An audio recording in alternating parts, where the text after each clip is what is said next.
Well, we're on our way.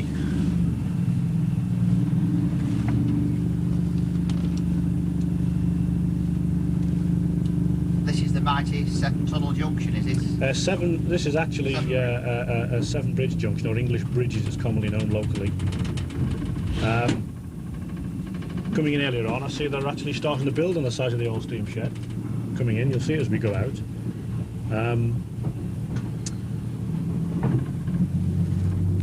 This line here was joint to Craven Arms, joint London North West and Great Western Railway. Just going through the turnouts here now. 15 miles an hour through all the turnouts here.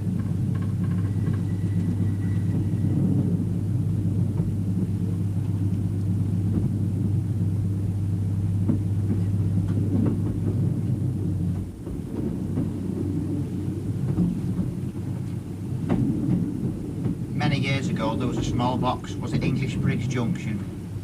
Somewhere near here.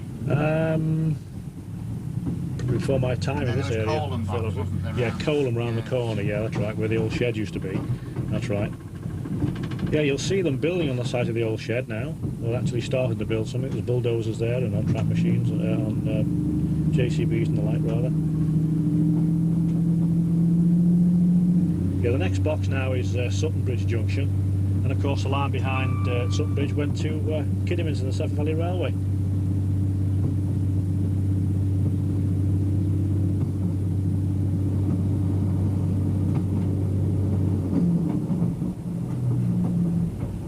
Yes, that's where the loco shed was on the left hand side there. You can see there's been a bit of movement there now after land being derelict for many years. There's some machines over there now digging the ground up. This is Sutton Bridge Junction signal box we're approaching now. And the line round to the right goes to Aberystwyth, the Cambrian line. And the line behind the box, which is obviously lifted now, used to be the line to Kidderminster and the Severn Valley Railway.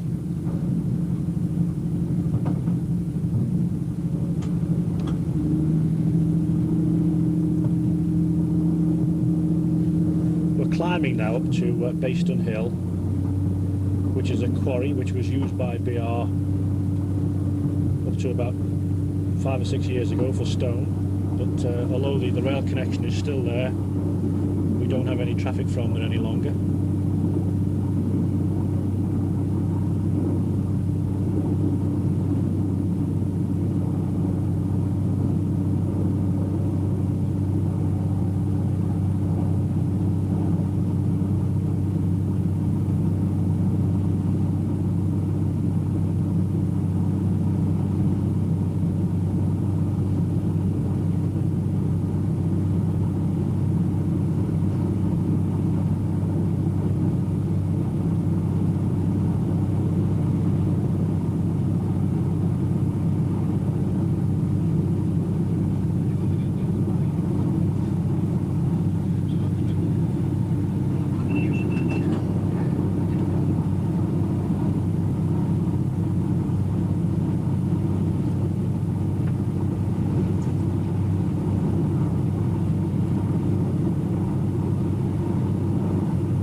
Bayston Hill Quarry will come into sight very shortly.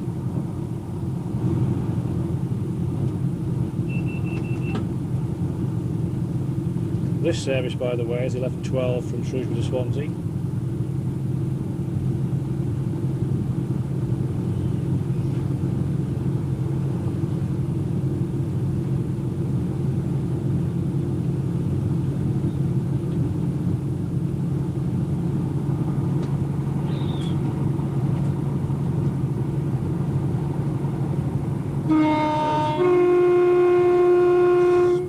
Baston Hill Quarry on the left hand side there.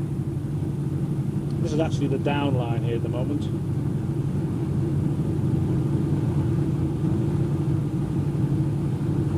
What's the line speed, Dennis, along here? At the present time here, the maximum permissible line speed is 90, but at the present time around the curves here, the change in speed now 70, SP80, the SP standing for Sprinter. So only class 158 services can run at 80 miles an hour here. A conventional sprint such as a 153 out of 150 is obviously restricted to 75 miles an hour. So where we have signs SP standing for Sprinter. It's quite a scenic line this is. In the distance we can see the Longmind Hills on the right hand side. On the left hand side is Caraddock and the Wenlock Edge, I believe it's known locally.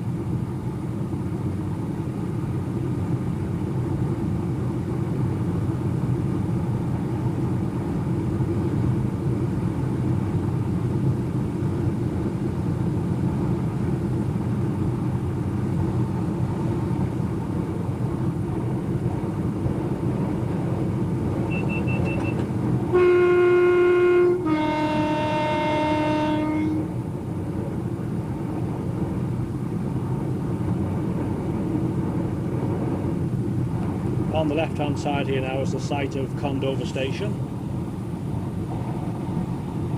This is currently the boundary between Regional Railways South Wales on the west and Regional Railways Central. The operations boundary at the very least. The engineering boundary in terms of permanent way was just south of Sutton Bridge Junction. In terms of S&T, it's still at the old regional boundary, it's 18 miles, 10 chains at Craven Arms. So in effect we have three boundaries here, one for the S&T, one for the civils, and one for the operators. All very interesting.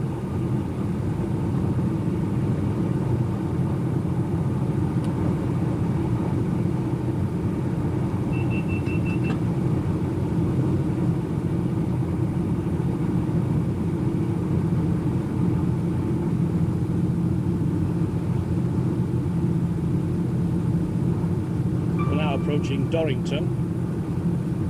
Oh, mechanical distance. Yes, that's that distance signal. Yeah, it's motorised distance.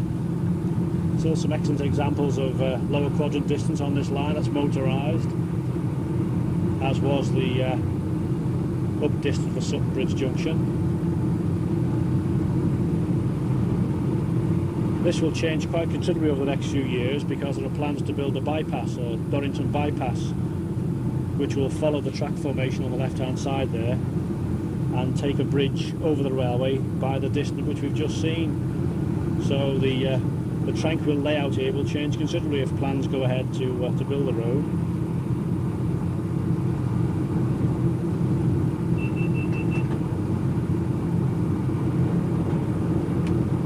The box here at Dorrington, which is coming into view now, is a standard Shrewsbury and Hereford Railway signal box. There are several examples of that on this line. We used to have a nice pot-bellied stove in there at one time, but since been removed now for more conventional type of heating.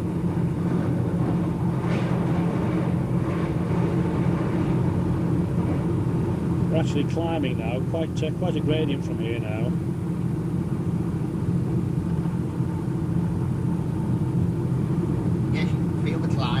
Certainly can. This is one of our new sandite sites here. It's a material which is put on top of the rail to assist in adhesion to allow trains to continue moving without any problems of wheel slip.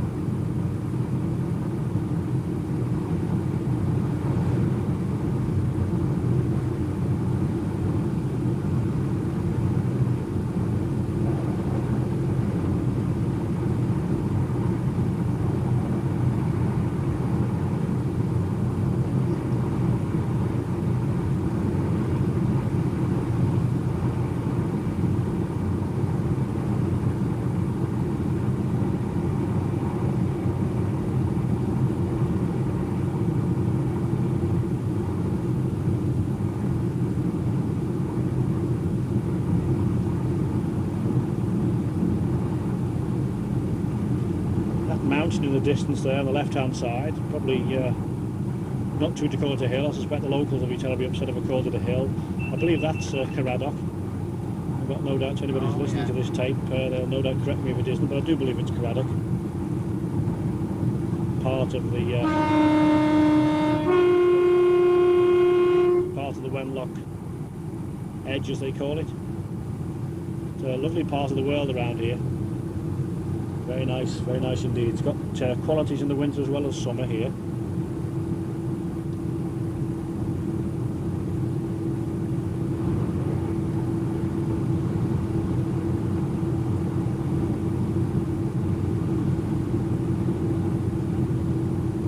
A viewer may well have realised by this time the driver's been sounding the horn at boards with a W on, W standing for whistle for those who might not know.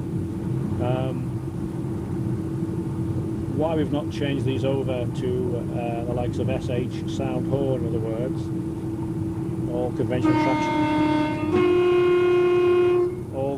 traction units now have got horns. Really goes back to steam days actually. So we still use the term whistle. The cost of converting all these W boards to the likes of sound horn would be astronomical, so they've been left in situ, and of course as they're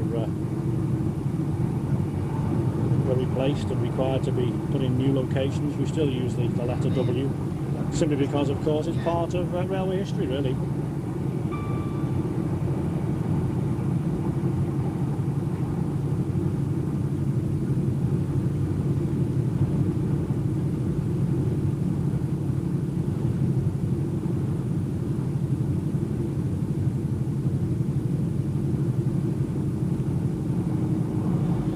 Still climbing, although it's not evident on the video.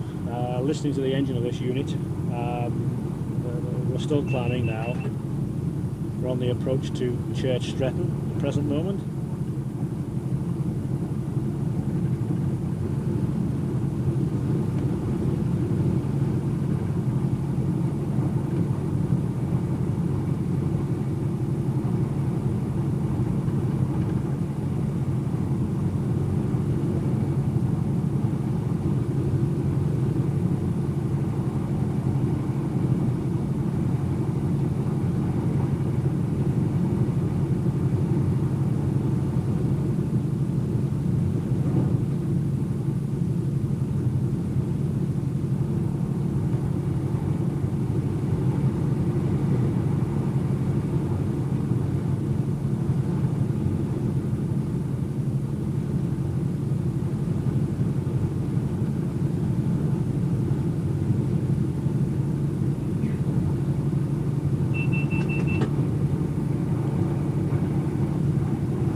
Again, this line was still part of the London North Western and Great Western Joint Railways as far as Craven Arms.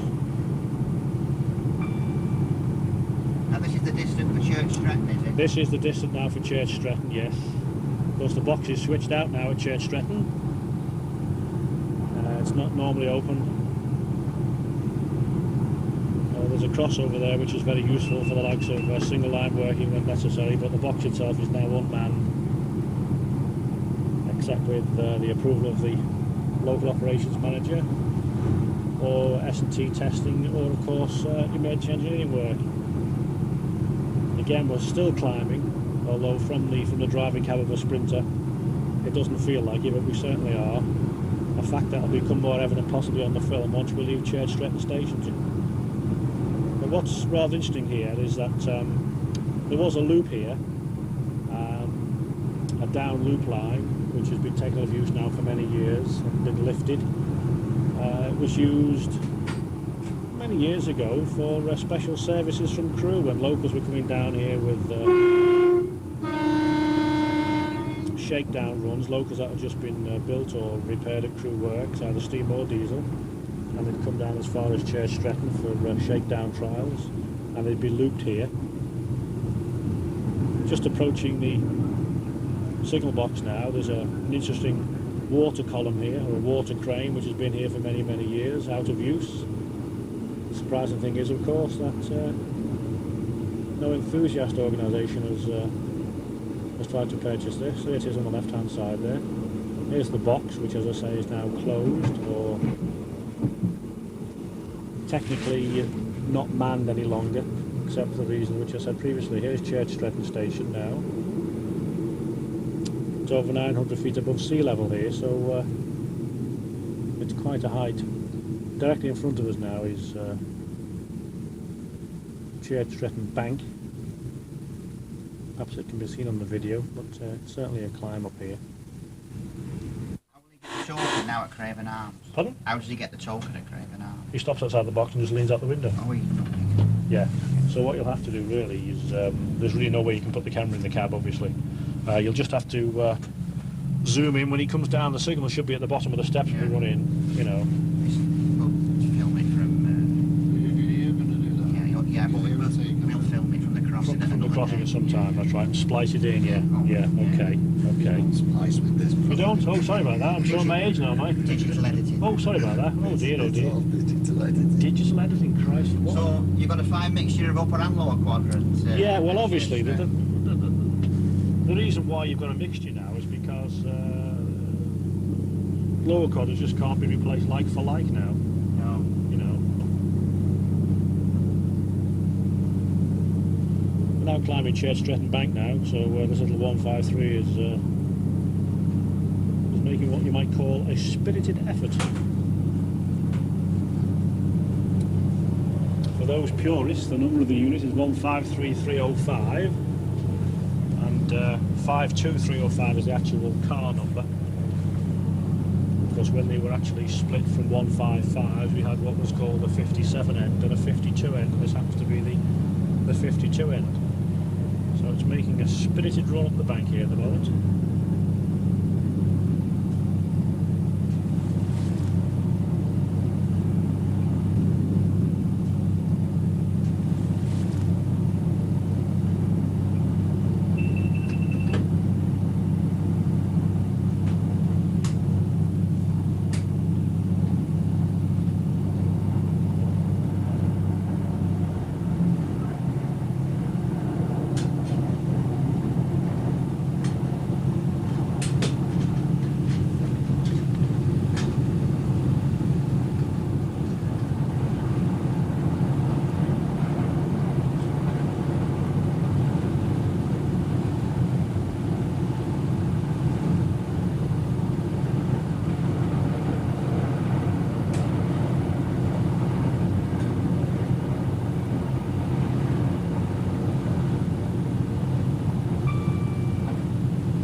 Obviously over the top of the bank now, and the set is doing quite well now. We're dropping down towards Marsh Brook signal box here now. It's a level crossing here with full barriers on both sides of the railway. Again, the box is a typical Shrewsbury and Hereford Railway example.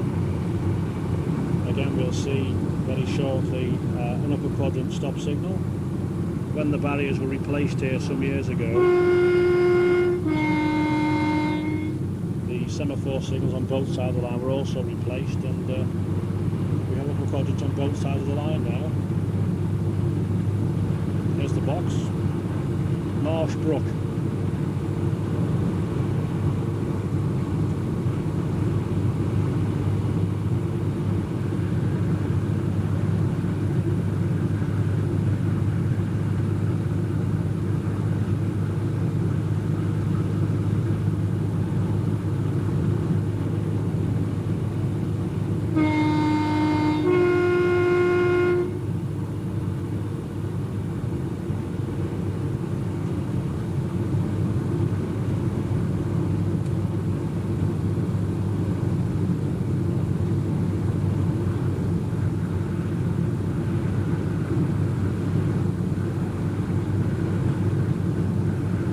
60 on the upline here, with a train of steel coil for D Marsh on the Wirral.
Approaching the distance signal for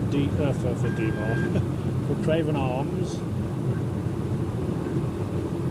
It's at this point, once we get to Craven Arms crossing signal box, we shall receive a token to allow us to enter the section from Craven Arms to Knighton.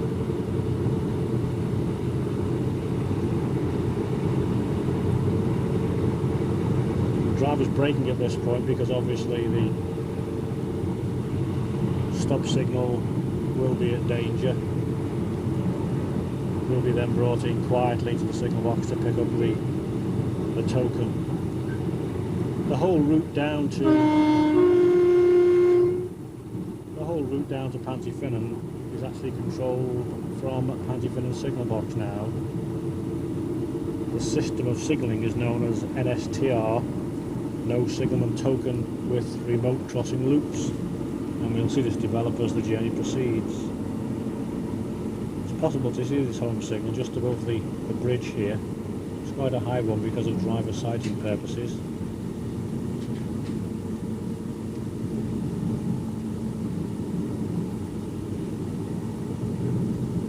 This iron bridge we're approaching now is quite old. I believe it was built at Brumbo Steelwork near Wrexham in 1862. So it's quite, this is the bridge here, it's past Heath now, it's quite a relic, that one. You can see how tall these signals are now because obviously of driver sighting as the train comes around the corner. I can't recall any higher signals on this line than these. I think if you're a lampman, I think you need to have some raw courage to climb there, I think, to trim the wick.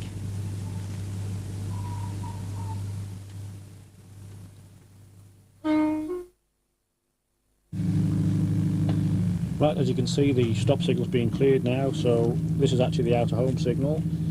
Directly ahead is the entrance into the down loop, which is used by freight services. There's an inner home signal just around the corner here, and then we shall see the level crossing and signal box then. I believe the actual box was, although it's called Craven Arms Crossing at the moment, and has been for many years, it used to be called Long Lane. I think there were actually 3 signal boxes at Craven Arms at one time. There was Long Lane, which is now Craven Arms Crossing, the station box, and Craven Arms Junction, which was the Central Wales Line junction. So it's quite a substantial place. There was an engine shed here as well at one time, steam loco shed. It was a sub-shed of Shrewsbury. This is Craven Arms Crossing now. It's at this point the driver will stop here to pick up the token from the signalman.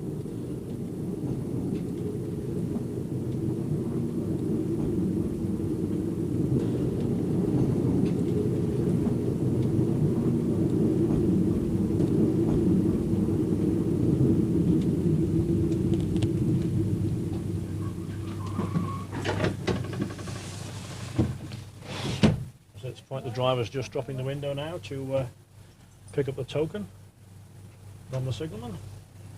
That is now his authority, once the signal's been cleared, to enter the single line section between here and Knighton.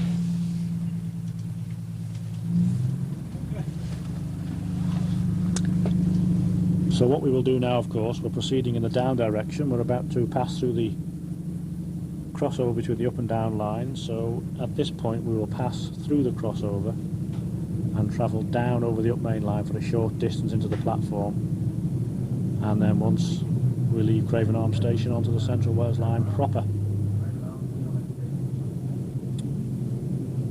There's the crossover here. So we're now passing from the down line to the up, but in the down direction for a short while into the platform. On the right hand side there, of course, is where the old carriage sheds. Just directly ahead and to the right there, where the new houses are, that's where the Craven Arms Motive Power Depot used to be. It was derelict for many years. It was knocked down sometime in the early 70s, I believe. The station box was just about here, I think, at the end of the platform here. This footbridge is comparatively new, opened only earlier on this year to replace one which was at the north end of the station.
Directly ahead of us now is the lead in to the Central Wales line proper. This is the Central Wales line junction here, and the line speed through the crossover at the moment is only 10 miles an hour, but shortly to be raised to 20. Some P-way staff working there. I think they're constructing a new crossover by the looks of it, ready to lift in. To this point now, the London North Western Railway now had exclusive running powers to Llandovery. So we're now off the joint railway now onto what was the London North Western Railway itself.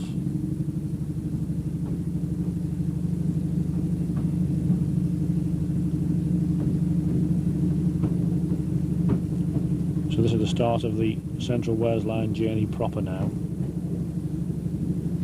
Let's hope the weather holds out. It's a check rail here with wheel flange lubricators on the ground. As you can see, there's a 20 miles an hour permanent speed restriction in force here.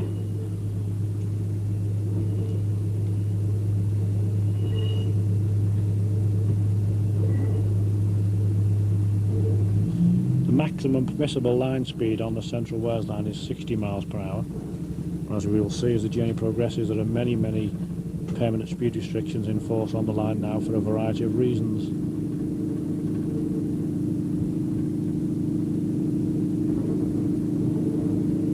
We will not see any more stop signals as such until we actually get to Pantyfinnan. Quite some distance away, what we will actually see at passing loops now are stop boards. There's a 60 cutout there, as we call it, and that is the maximum permissible speed of the line.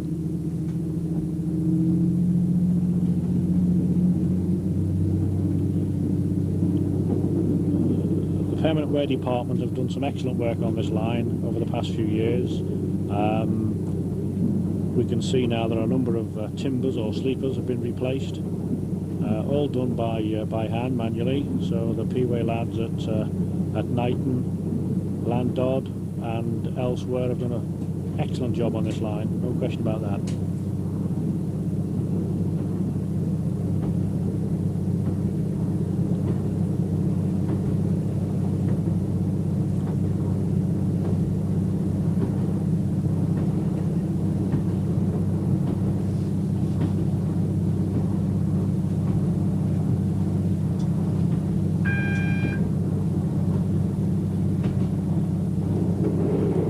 The line now leading to Knighton, our next passing point, which is on the Shropshire-Radnorshire boundary, which is the border between England and Wales. It was opened to Bucknell, which is 8 miles, about 8 miles away in 1860, and to Knighton a further 12.25 miles in 1861. By the following year, the Knighton Railway Company had formally decided on a bill, which was passed by Parliament, for a working arrangement with the London North Western Railway and for amalgamation with the Central Wales Railway, which in itself had received its own Act of Parliament for the next stage, south to Landringdod in 1859. Again, we'll see as we progress on the journey just where these locations are.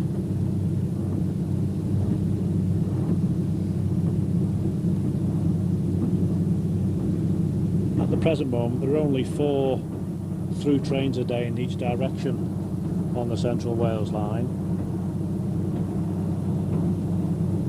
It's a winter service, and it tends to meet local needs. There are a number of occupation accommodation crossings on this line, numbering over 200 in total, where farmers and the like have access to cross the railway from one side of the line to the other. And as we'll see, there's quite a programme of telephones being installed on this line for use by the farmer and others to get permission to cross.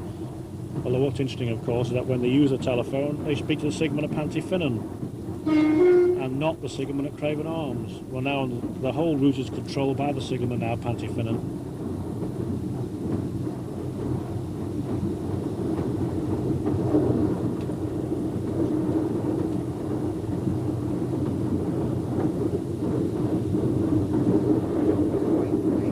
Request stops on this line. In other words, passengers who are on some of the smaller stations, such as this one, which is Broome, need to hand signal to the driver if they wish the train to stop. The conductor of the train, of course, will know by his normal ticket checks if there's anybody on the train to actually get off here.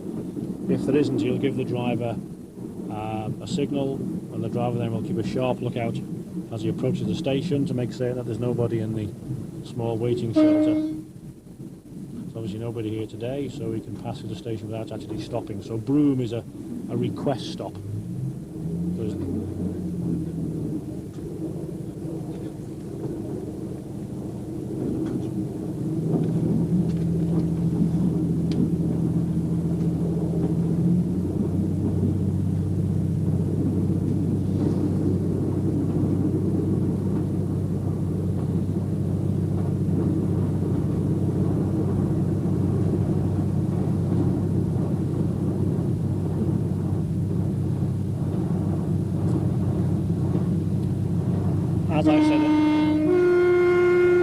As I said earlier, we've actually seen en route W boards, and now we see SW. It means the same thing: sound, whistle, or whistle.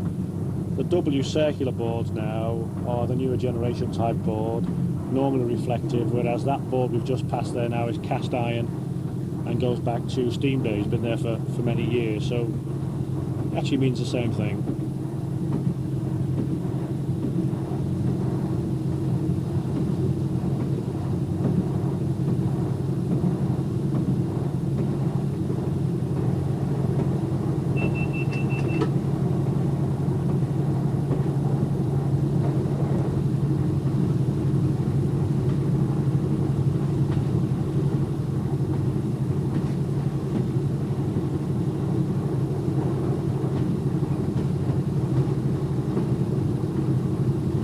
There's some excellent examples on this line of permanent way huts.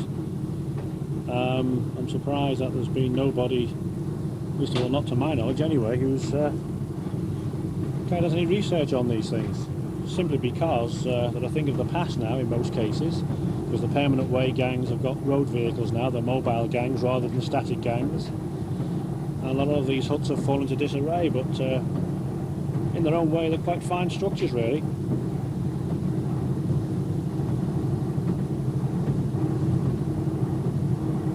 It's not difficult to imagine being in there in snowdrifts, a nice coal fire and a cup of tea. Excellent really. During fog or falling snow, to the cabin we must go.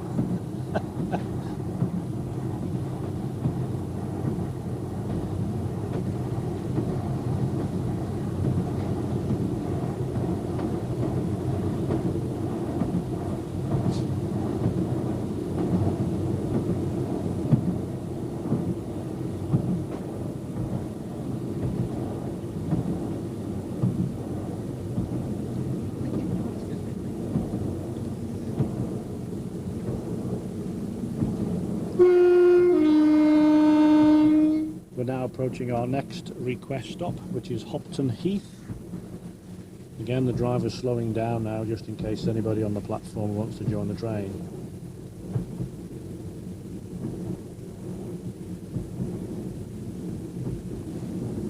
There was first class cast iron station name board at Hopton Heath, which I believe is now in the museum at Kidderminster. Here's Hopton Heath Station now, just nicely tucked away beneath the bridge.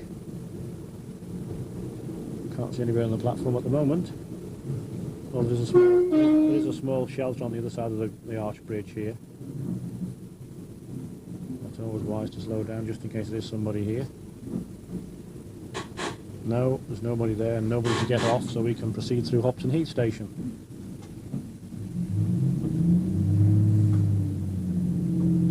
Again, most of these locations on the Central Wales line had small yards and sidings in better times, but now we just have the basic railway now, a single line, which is obviously better than nothing at all.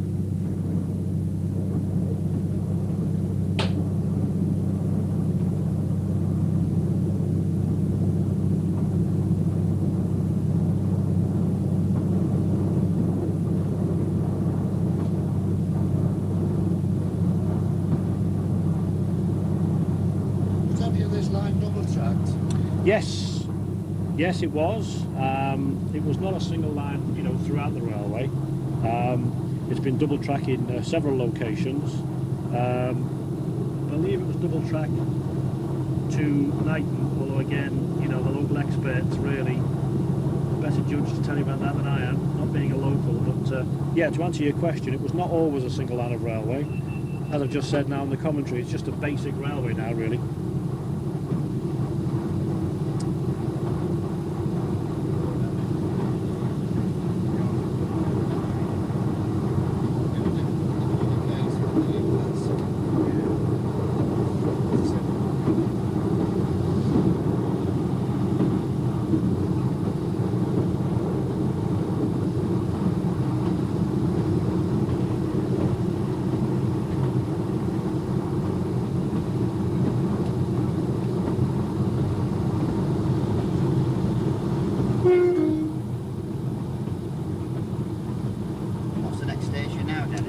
Bucknell,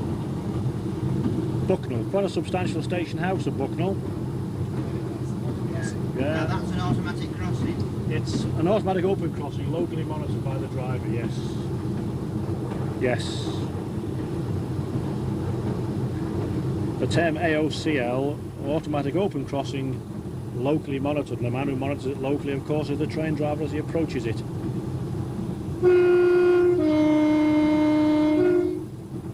Telephones provided at this crossing here for ultimate use for the farmer to speak to the signal at Pantyfinnan.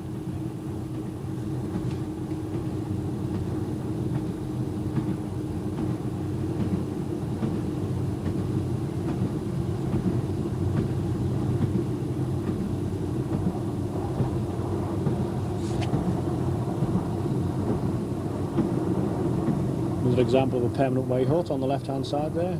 Timber frame structure as opposed to some of the brick built structures we've seen. This cross here indicates the approach of Bucknell AOCL. In other words, it acts basically as a distance signal for the crossing. And up at the moment we can see the red pulsing light here. Again, the operation of the road traffic lights are treadle operated here by the unit's wheel set, the leading wheel set. Because the driver needs to reduce speed here to 10 miles per hour.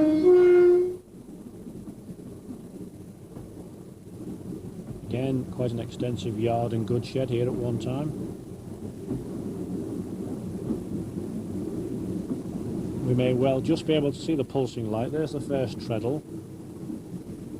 And we'll just be able to see the pulsing light now, which is now changed to a white flashing light, which indicates to the driver now that the road traffic lights are pulsing.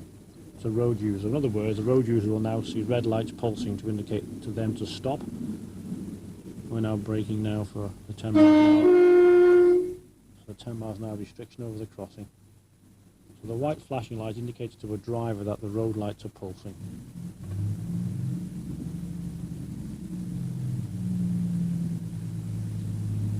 Got a substantive station building here.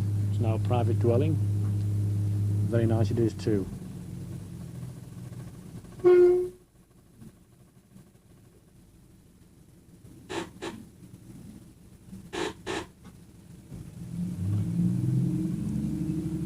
Again, another location which is a request stop, so if there's nobody on the platform or nobody wishes to get off, we can proceed quietly to the station and continue on our journey.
This is the fixed distant board for Knighton, another passing loop.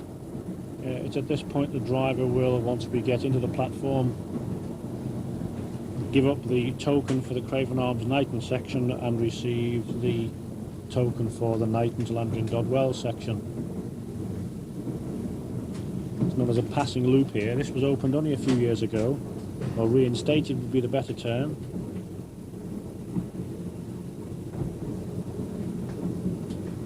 The actual passing loop was the upside loop. We're going into the downside at the present time. It was restored within the past few years. It's certainly shortened the block section between Landry and Dodwells and Craven Arms, some 31 miles. Again, an extensive railway layout here. A good shed on the left hand side there. Loco shed used to be on the left there where those vehicles are. Scrapyard. Points indicator here, 2 white lights to indicate of course the route is set into the platform. Interesting town, Knighton. Offers Dyke is not too far away. The town is known as the Town on the Dyke. The town itself is in Wales, but the station is in England, which is quite unusual.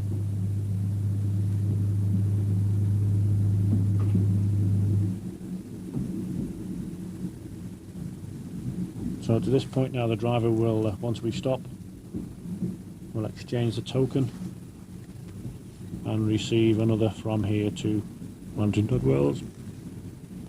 Again, a substantive station building here.